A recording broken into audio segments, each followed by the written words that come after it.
to today's video, and in today's video I'll be discussing sort of a problem that Democrats have, sort of explaining something.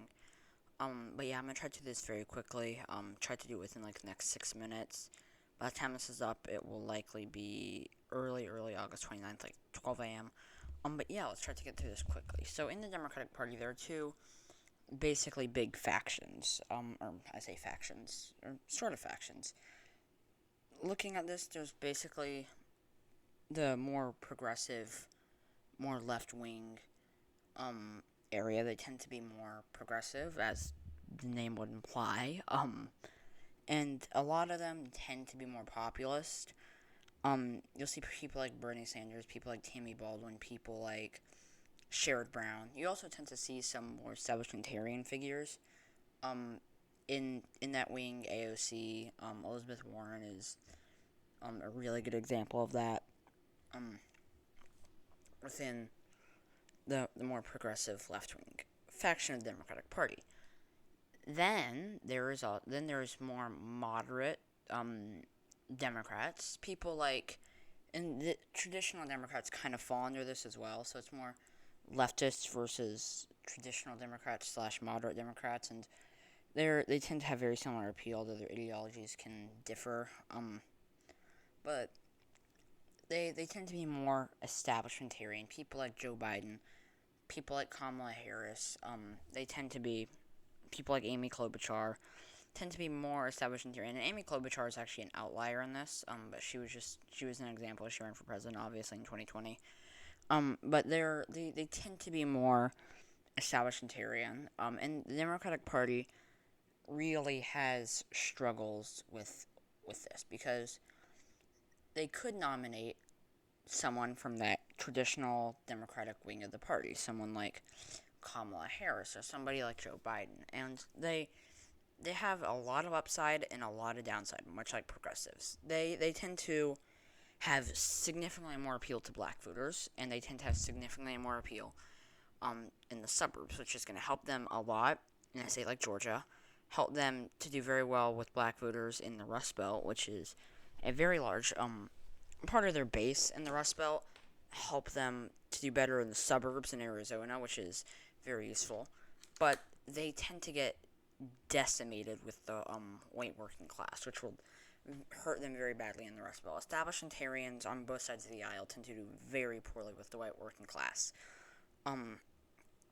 So I would assume that, and this is a fairly easy conclusion to draw, that a lot of the white working class, before a lot of these candidates, actually, well, not really before a lot of these candidates, because it feels like they tend to vote heavily a lot of ways, so not necessarily before really many candidates, but the white working class was more or less, or no, I don't want to say, a lot of the white working class voters, and this is fairly accurate, feel like politicians have forgotten about them. They feel like they have been forgotten about, like politicians don't care about them. So when you have, when you feel like when like politicians genuinely just don't care about you, which there's probably some legitimacy to that, if I'm being honest.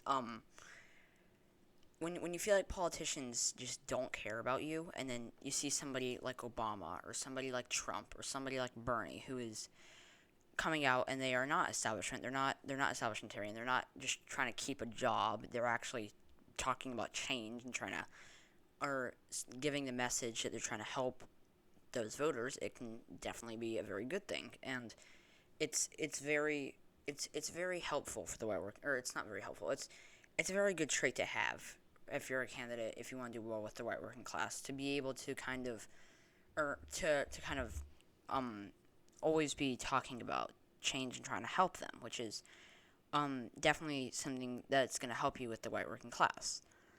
However, progressives tend to do better or tend to do worse with black voters, which is going to hurt them a lot, especially considering that in the Rust Belt, and in a lot of the Sun Belt, to be fair, that is where a lot of their base comes from. They can, if they do very well with the white working class, they can definitely expand their reach and potentially win by larger margins.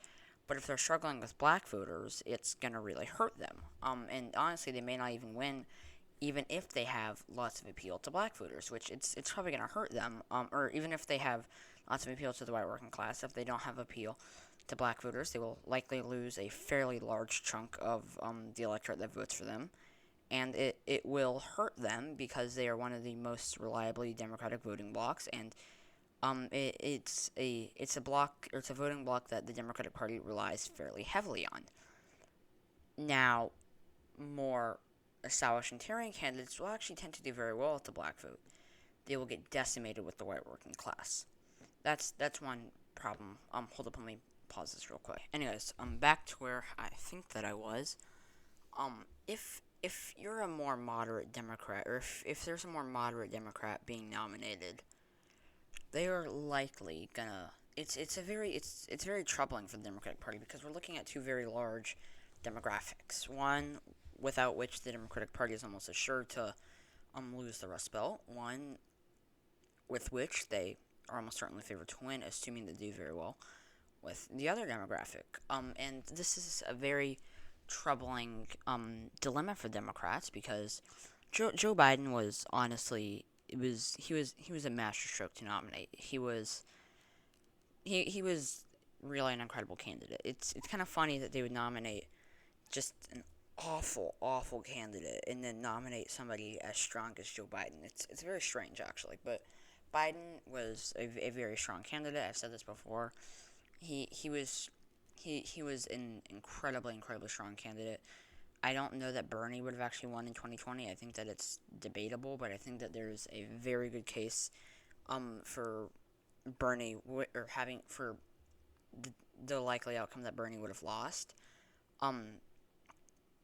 But when you do look at this, you do once again, and this is probably fairly repetitive, but you kind of see that you could kind of see how if the Democratic Party were to nominate a moderate, they will retain a lot of their base, but in states as competitive as the Rust Belt, your base probably won't cut it, especially if there's someone doing amazing with the working class on the right. If you have somebody like Trump running on the right, or if you have somebody like, trying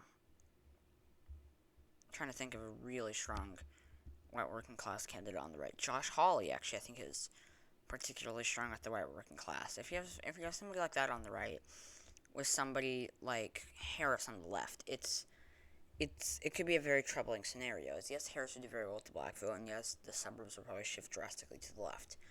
However, the white working class is going to split, heavily for somebody like Hawley. If they nominate a progressive, they're probably going to do very well with the white working class, which you could say are swing voters. I don't necessarily like to characterize them as swing voters. I don't think that swing voters necessarily play a huge part in it, and I don't typically like to think of, when I think of swing voters, I typically think of, independents who are looking for the candidate that matches their ideology the most, which I don't think really captures the white working class. I think that a lot of these voters are swing voters in the sense that they swing from candidate to candidate, but it's not necessarily that they're moderates. They're essentially, a lot of the time, probably looking for the candidates that'll help the economy and help them the most. Because once again, they feel forgotten.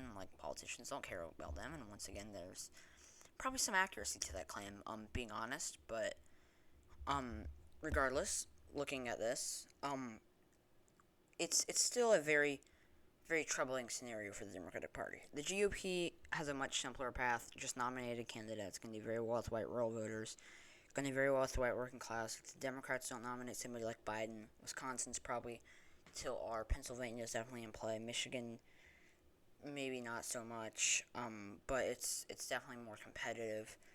Or it's in play. I wouldn't say it flips though, but it's definitely a possibility. But I think I've more or less said what there is or what should be said about this. I don't want to repeat myself too much. So yeah, I'm gonna end it here. Thank you guys so much for watching this video. If you enjoyed it, please leave a like below. Stay tuned for my next video. Subscribe to my channel if you haven't already. Please comment your suggestions down below, and I hope to see you all in my next video. Also, make sure to go comment some questions down in the Q&A video I uploaded, how long ago? I'm not even certain at this point, but more or less recently. So please go comment your questions down for that. Hopefully it's either probably by next week or by the time I have, like, a good, at least 8 probably questions in, will I upload that. So yeah, I hope to see you all there, should that ever come up, should there be enough, questions. Thank you for all of you that have, commented questions, I hope to see you all in my next video. Bye!